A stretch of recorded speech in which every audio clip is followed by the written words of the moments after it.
Hi, this is Julie with the Creative Camphor Soaps. Today we are going to make a kind of like a birthday cake or just a cake.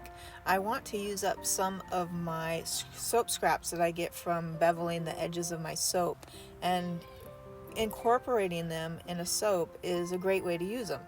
So the other way that I use them is I'll put them in a crock pot, and I will melt them down with some coconut milk, and I will make a nice coconut milk.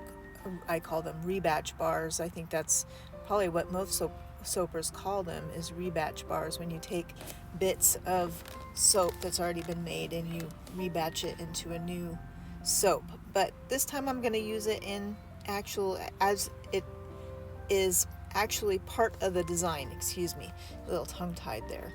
And we'll see how that goes and how that works out in the soap.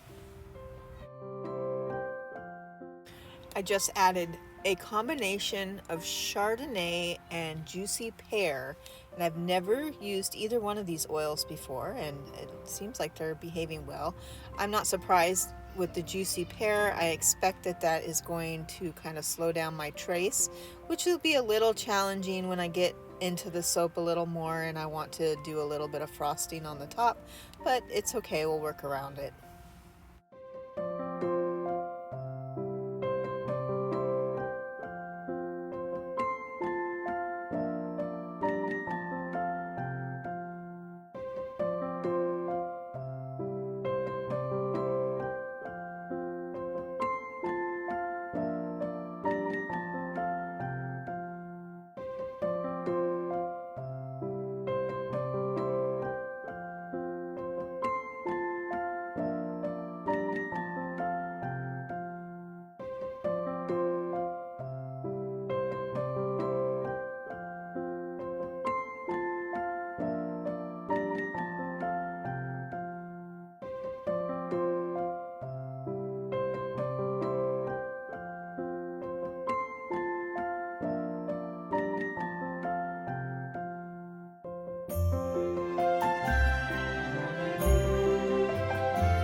So I have my soap bevels here, and when I am beveling my soap, I try to, sort the colors, keep the dark browns and the stuff away from some of the brighter colors, just in case I, have a project in mind, and that helps some.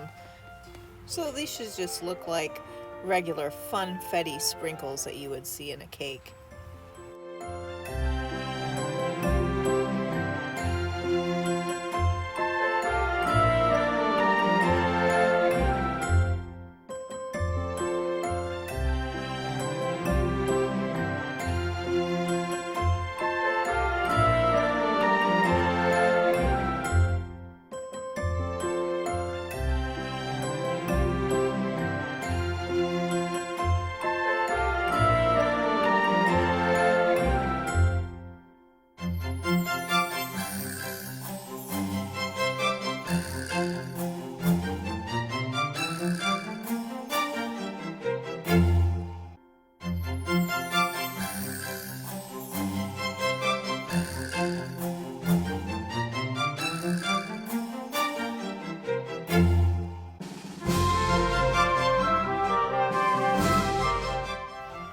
So we're going to go ahead and put in the first layer. We're going to do 2 of these funfetti layers, and we'll do 2 layers of the white, one in the middle and one on the top.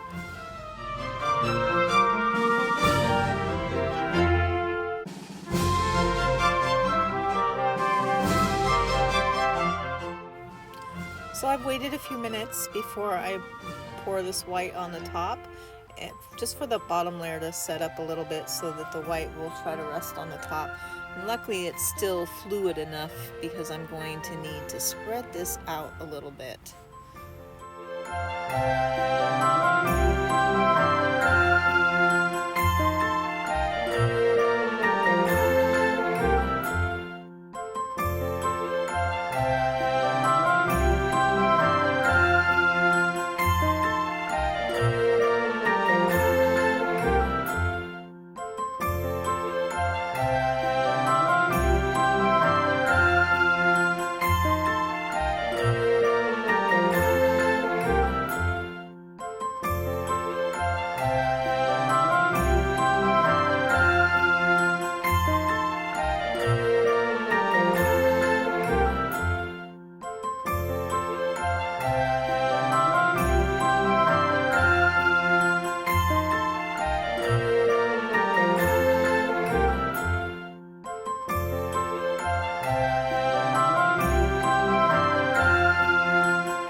this is the last layer that's going on the top, and I think this is going to work out really well. It's going to be nice and smooth, which is what I want. I want it to look like kind of like a cake topping that's nice and smooth.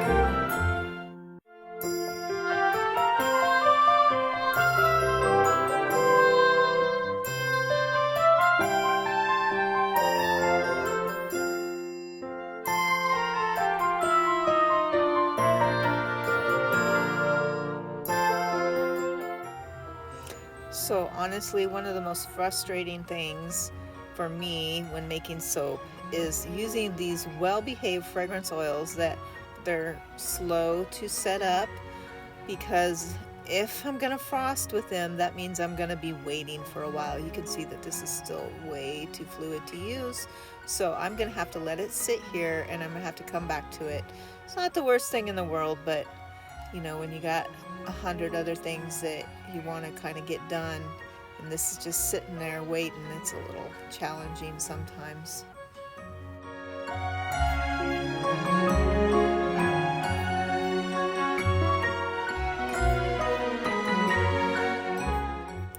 Okay, seriously, this piping soap frosting took a couple hours for it to set up. So you can see that that could be a little frustrating, just for those soapers out there.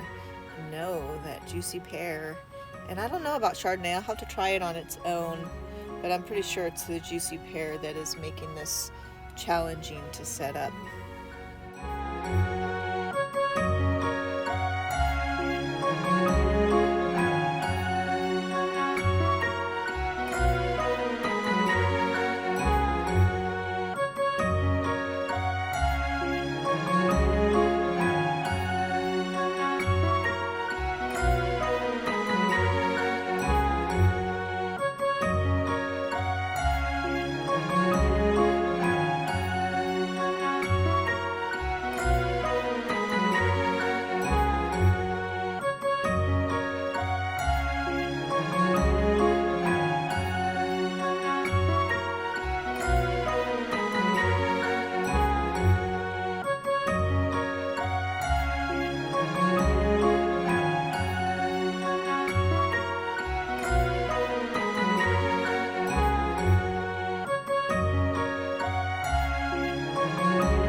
Okay, well, this is nice. You can see though that around the edges it's a little lighter in color.